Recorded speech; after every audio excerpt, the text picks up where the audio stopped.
We're going to jump right back into our messages on the miracles from the book of John. Let me read John 20, 30 to 31 to get us in the right mindset this morning.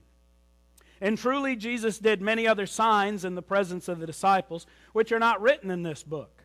But these are written that you may believe that Jesus is the Christ, the Son of God, and that believing you may have life in His name. Remember, Jesus performed a lot of miracles, but they're not all in the book of John. And in fact, they're not all in the Bible. But the Holy Spirit selected these 7 miracles for the book of John. Why? So that we might believe that Jesus is the Christ, and that believing we can have life, abundant life, in His name. Remember, miracle number 1 was the changing of water into wine. We were talking about Jesus' transforming power. Miracle number 2 was the healing of the nobleman's son, and we learned about faith, and that Jesus is the answer to man's doubt, and what kind of faith pleases God. Miracle number 3 was the healing of the paralyzed man. We talked about that last week, and Jesus is the answer to our disability. He can bring change into our life. He can change us, and none of us have arrived. I mean, Paul was the one that said, hey, I haven't arrived yet, and think of him. Greatest Christian, as far as I know, that I've ever seen when I see his life. Today, a familiar story, the feeding of the 5,000. And it tells us Jesus Christ is the answer to man's desires. He's the bread of life. Now, I think each of us at some time have said, I've had enough. I know that if you have teenagers, you get to a place where you go, I've had enough. But I thought about that, and I had an illustration. Years ago, I was in the military. I was in the Air Force for 2 tours, overseas the whole time.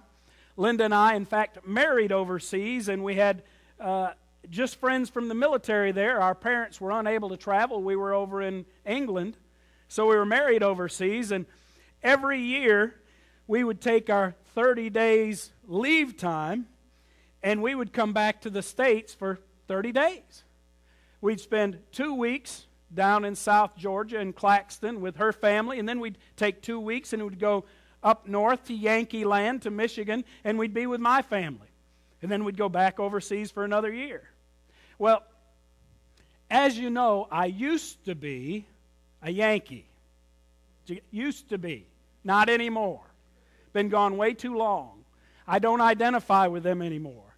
They say I talk funny.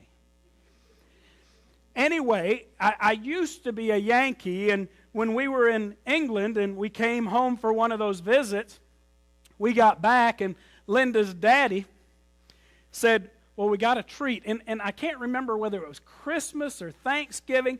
It was a holiday, so we were going to be with the families and have the meals and all that kind of stuff. I want to think that it was Thanksgiving. But anyway, we went to Linda's daddy's house, and he said, I've got a treat for the Yankee. And he said, we're going to have steamed oysters. What'd you say? Yuck. That's what Linda said. She said, now, Bruce, I don't eat them. They're nasty. She described them, and excuse me, we're going to have lunch in a while, but she described them. She said, you only need one to have a meal. Just tie a string on it. I would have never said that, but she did. Anyway, so I understand, I was unsaved then. And in preparation for the steamed oysters, I thought, well, okay, I'll have a few drinks with her dad and get my bravery up. So I did that. Unsaved, don't do it anymore. And I said, now, what do we do with these oysters? And he had a big burlap sack just full of oysters. And I thought, those really do look nasty. What do we do with them? He goes, it's going to be great. He said, come on, come on. So we went out, and they had an old well out there. And they piled a bunch of wood into the well, and they started it on fire, so the flames are rolling up, and it's getting hot. And then they threw tin on top of the well, and they took that bag of oysters and threw them up on the tin, and they soaked the burlap in the water and threw it over the top of the oysters. He said, that's going to steam those oysters open.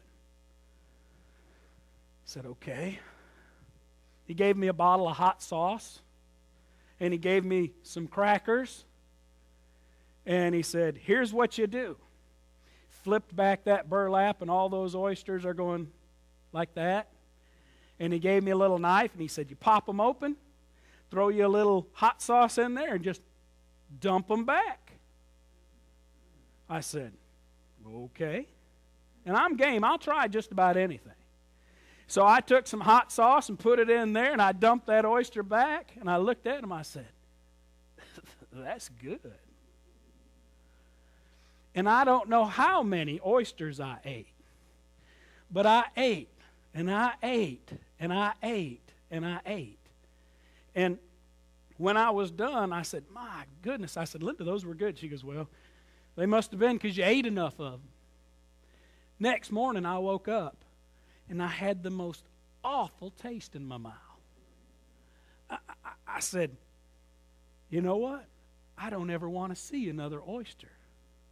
And I had no desire. I had enough. They weren't going to satisfy me anymore. I didn't want to see one. Well, Linda's mama and daddy were divorced, and so we went to Mama's house for the meal that day. And it was Thanksgiving, and she had a big old turkey, and it was stuffed, had the stuffing, the dressing in it and everything. And I was hungry. And I pulled some dressing, I pulled some turkey, and I had the mashed potatoes and everything. And I grabbed a big old bite of that dressing. Yeah. All of a sudden I went, what is that? And Linda goes, what's the matter? I thought, all I can taste is oyster. And she goes, my mama never puts oysters in her dressing. She says, I did today. Point is, I had enough. I didn't want any more. They didn't satisfy me any longer. As good as they tasted at the beginning, that day, they didn't taste good again. In fact, I don't eat them now. Now, fried, I'll eat anything fried because I'm a preacher, but I don't eat them anymore. Steamed oysters just don't do it for me. They don't satisfy. Listen, there comes a time in our lives when the things of this world aren't enough. They don't satisfy anymore. We get fed up with the things of this world, and we realize that Jesus is the only thing that can meet the desires of our souls. Pascal, great philosopher. Here's what he said. In every person's heart, there's a God-shaped vacuum that only Jesus Christ can fill. Every person, whether they know it or not, has a desire for Jesus Christ in their life. Let's examine the miracle today. Let's see what Jesus has for us today. First, I want you to see, first point, 3 things today I want you to get. Number 1, there is no problem too big for Jesus to solve. There's no problem too big for Jesus to solve. John 6, let's start reading in verse 1. After these things, Jesus went over the Sea of Galilee, which is the Sea of Tiberias. Then a great multitude followed him, and because they saw his signs, which he performed on those who were diseased. And Jesus went up on the mountain, and there he sat with his disciples. Now the Passover, a feast of the Jews, was near. Verse 5, Then Jesus lifted up his eyes, and seeing a great multitude coming towards him, he said to Philip, Where shall we buy bread that these may eat? You see, a great crowd had followed Jesus across the Sea of Galilee. When he went to the other side, he really, in human sense, did not expect all of those people to come, but they had seen the other miracles, they had heard of the other miracles, they heard him speak and teach, and so they all followed him. They went across the Sea of Galilee, they came from towns around, they listened, they watched, they waited, eager to see what he was going to do. The day grew hot, it grew long, he spoke, and it came to a time that they're tired, they're hot, they're hungry, and there's nowhere to go to get food. There's no McDonald's, there's no Burger King. They aren't blessed with a Dairy Queen like we have. They had nowhere they could go to get food. And listen, it's a huge problem. Verse 5, Jesus said, Where shall we buy bread that these may eat? He said, How can we feed these people? But I want you to understand, there's no problem too big for Jesus to solve. First, we need to learn to know where to turn. We need to learn to know where to turn. Philip knew they had a problem. Jesus directed it to him. Look at his reply, verse 7. Philip answered him, 200 denarii worth of bread is not sufficient for them, that everyone may have just a little. Why did he give this information to Jesus? Do you think Jesus was in a panic? Do you think Jesus was pulling his hair out? He was worried. He was puzzled. He didn't know what he was going to do. No, look, he already knew what he would do. Verse 6 says, but this he said to them, for he himself knew what he would do. How many here know the name Corrie ten Boom? A lot of people know that name. Corrie ten Boom, great Christian writer, wrote the book The Hiding Place. She was the one that her family hid the Jews from the Nazis in the Netherlands. She hid the Jews in their home. Here's what she said. There is no panic in heaven, only plans. There's no panic in heaven, only plans. In fact, the Father, the Son, and the Holy Spirit never meet together in an emergency session, pulling their hair out. What are we going to do? See, Jesus knew all about Philip. He knew his need, and he knew the solution to the need. What Jesus wanted was for Philip to learn about himself and to learn about Jesus, his Savior. You see, Philip calculated the cost. He said, 200 denarii worth of bread won't feed these people, even just a little. Now, when I say 200 denarii, you're thinking, I have no clue what that means. A denarii was 1 day's wage. Isaac, how many days in a year? Good, you get an A. 365 days in a year, 200 denarii. Over half a year's wages was not enough to buy enough bread so they could all have a little bit, is what Philip came up with. He calculated the cost. He knew how much food it would take. He knew how much money it would take. But what he left out was Jesus. He left Jesus out of the equation. Don't miss it. We're all guilty of this, aren't we? Leaving Jesus out of the equations, out of the calculation. We say, here's my problem. Oh, it's big, it's huge. Here's my problem. Here's what I need.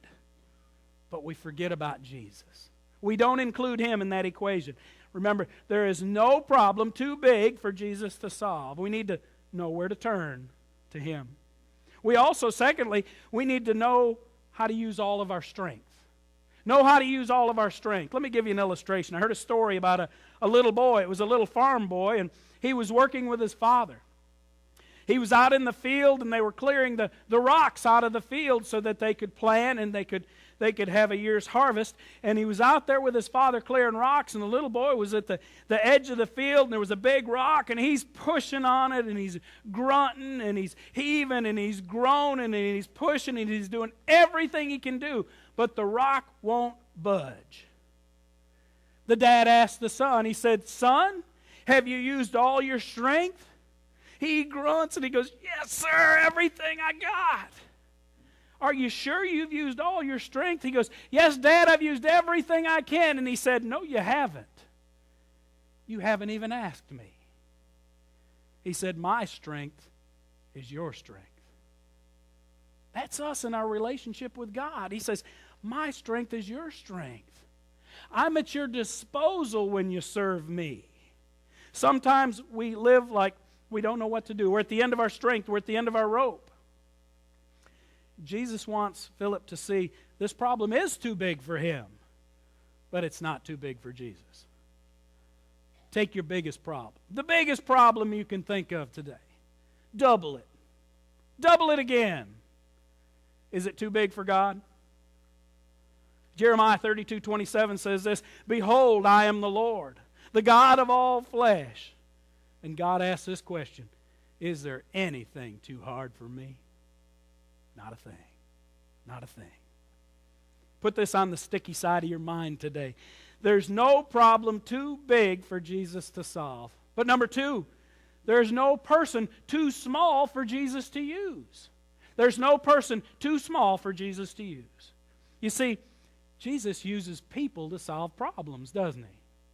Every situation we see him use people to solve problems. Look at the little boy in verses 8 and 9.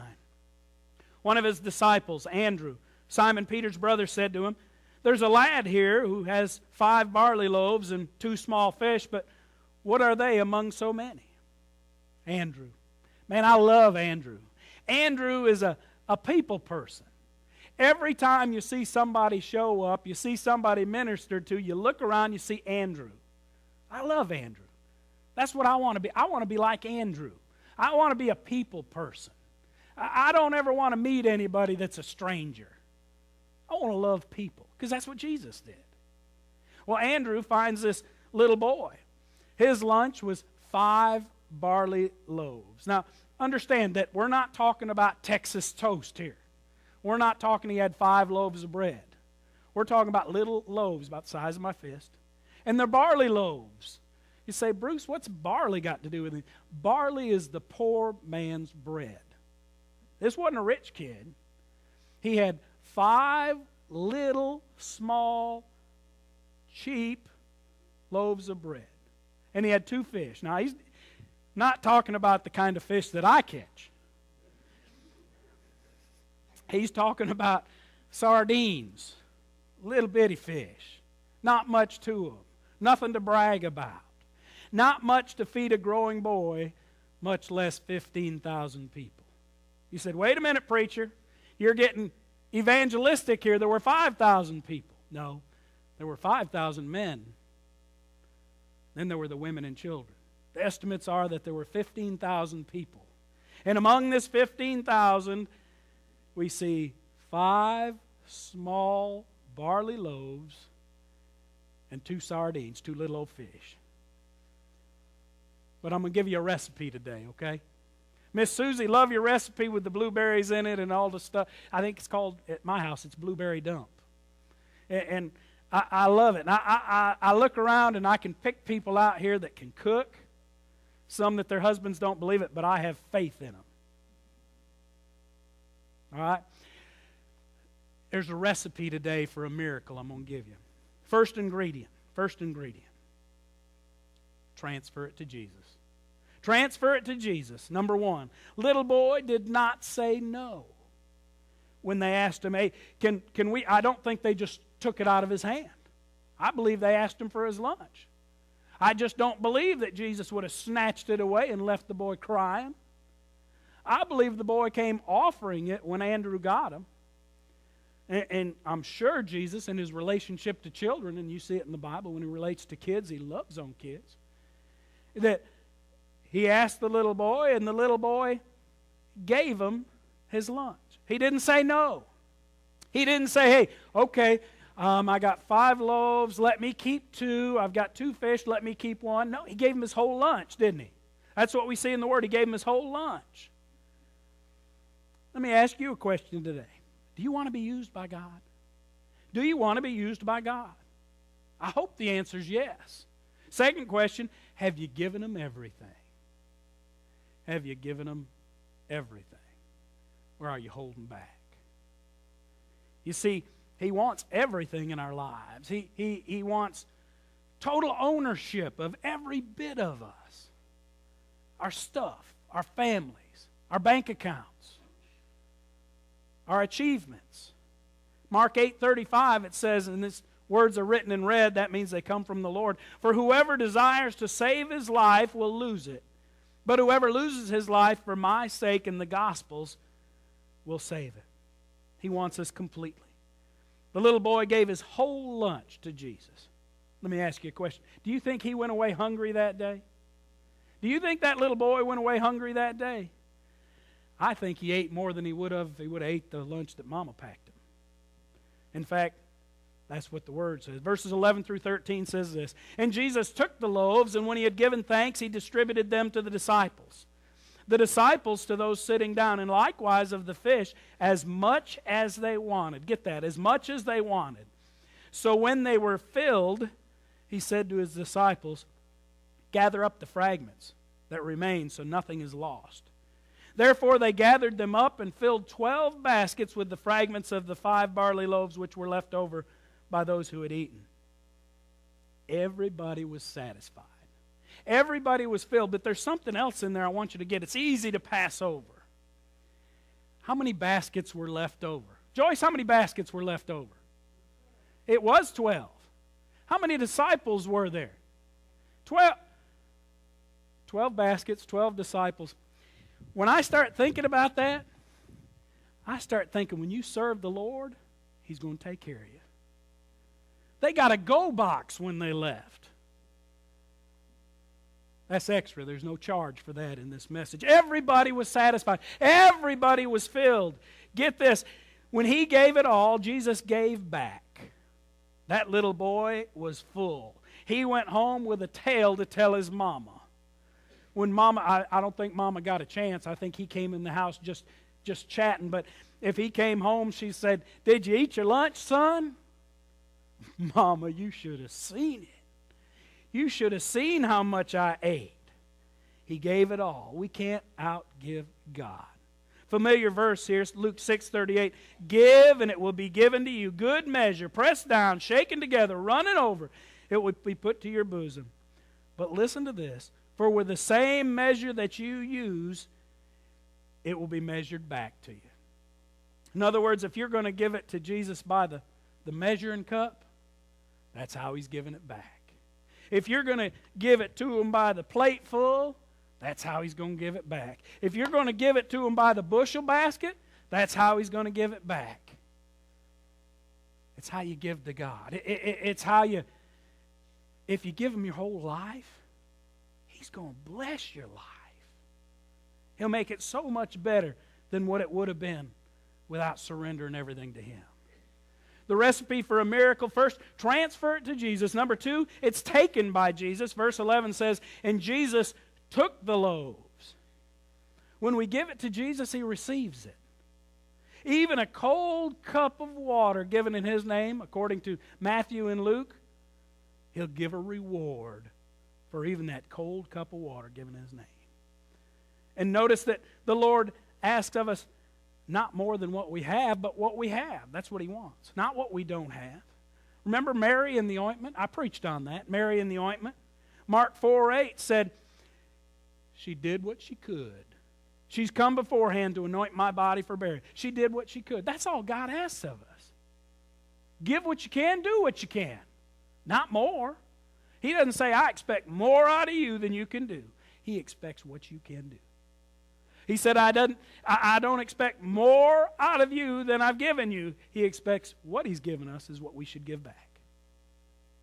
And He'll multiply it. She did what she could. You know what? We can all do that. We can all do what we can. Back to the recipe. Transfer it to Jesus. It's taken by Jesus. But then thirdly, it's transformed by Jesus. In verse 11, and we'll continue, second half of the verse, it says, when He had given thanks, He distributed it to the disciples. You know, don't say God can't use you today. Don't say He can't use me. I'm ordinary. So was Mary. The only thing extraordinary about Mary was that she was just devoted to Jesus.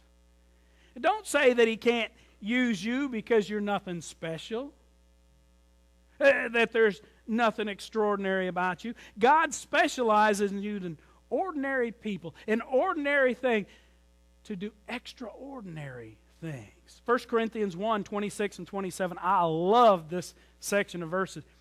For you see your calling, brethren, that not many wise according to the flesh, not many mighty, not many noble are called. Verse 27, but God has chosen the foolish things of this world to put to shame the wise. God has chosen the weak things of the world to put to shame the things which are mighty. He's chosen the small things, the weak things, the little things, the common things. Things that everybody else would think that person or that thing is not special. And God chooses to use them. Think again about Mary. In Mark 14:9, it says, assuredly, I say to you, wherever this gospel is preached in the whole world, what this woman has done will be told as a memorial to her. She did what she could. It stood out. It's in Scripture. She's talked about all the time, preached about all the time. Think about the widow with the 2 mites. Jesus said she gave all she had.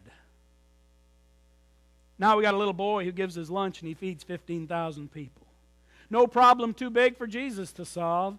No person too small for Jesus to use. But number 3, no hunger too deep for Jesus to satisfy. Our third truth from the miracle, this is the message in this miracle.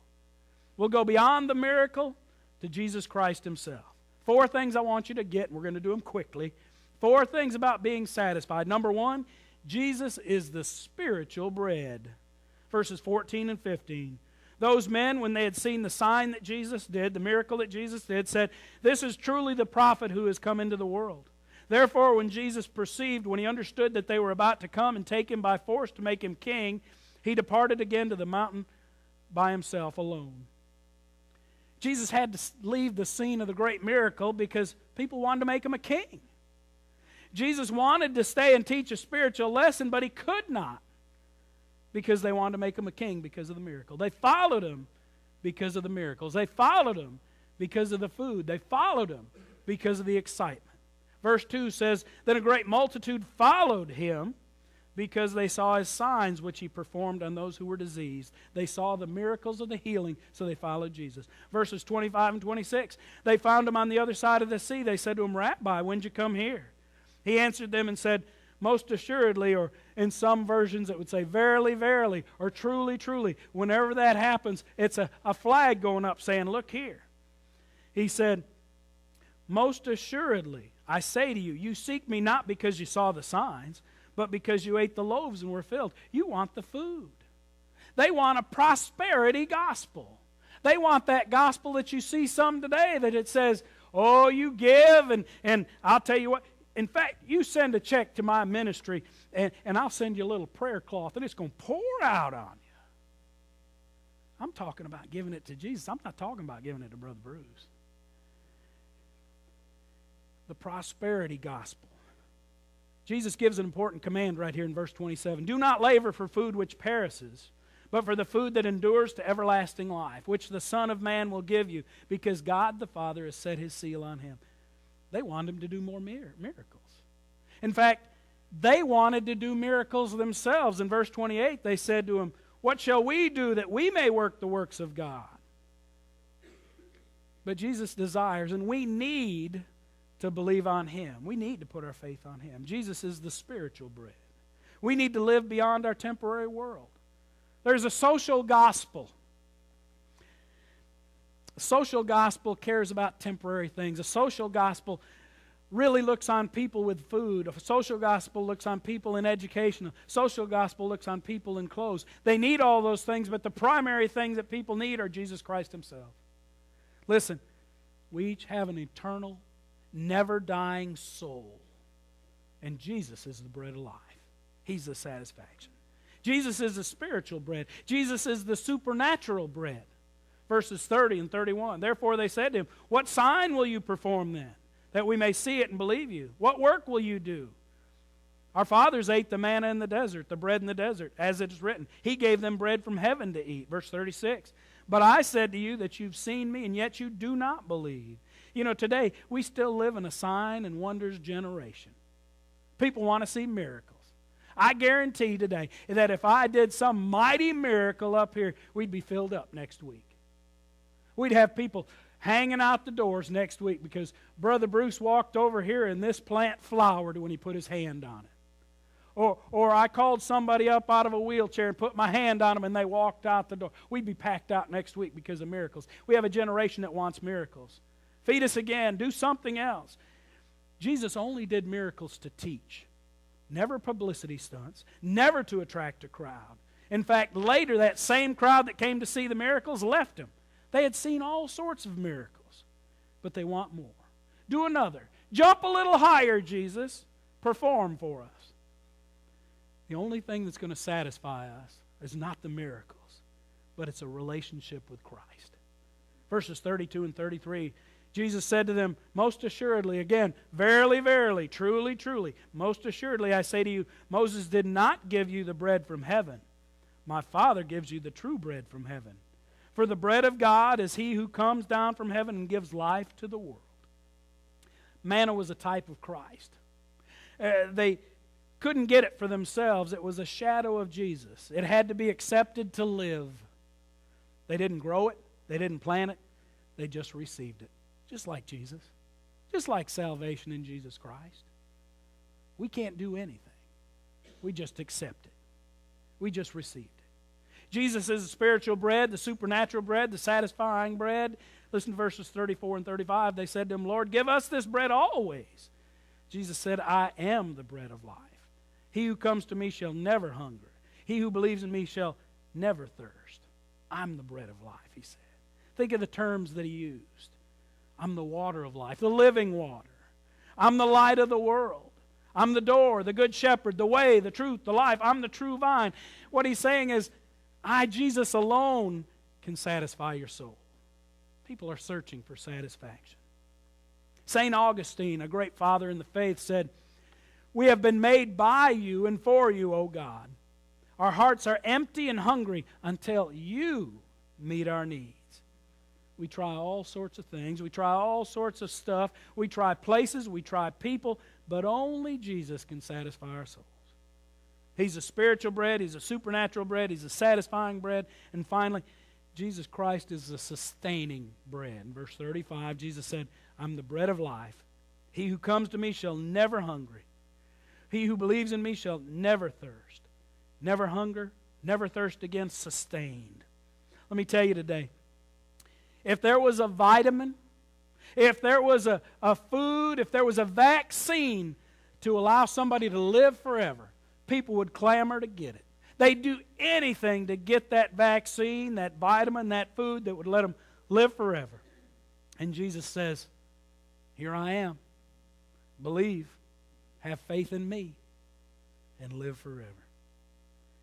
Can I just say today that Jesus alone is the answer to every need in your life. Nothing else. Nowhere else to go. This week, I got back yesterday. I spent time with two men that really can't set a calendar for the next year. Their life is growing short. And it makes us remember that each one of us, we've got a birthday, a dash, and there's another day coming. Those people in Boston this week didn't know that that was their date. Those people in Texas, when that fertilizer plant blew up, didn't know it was their date.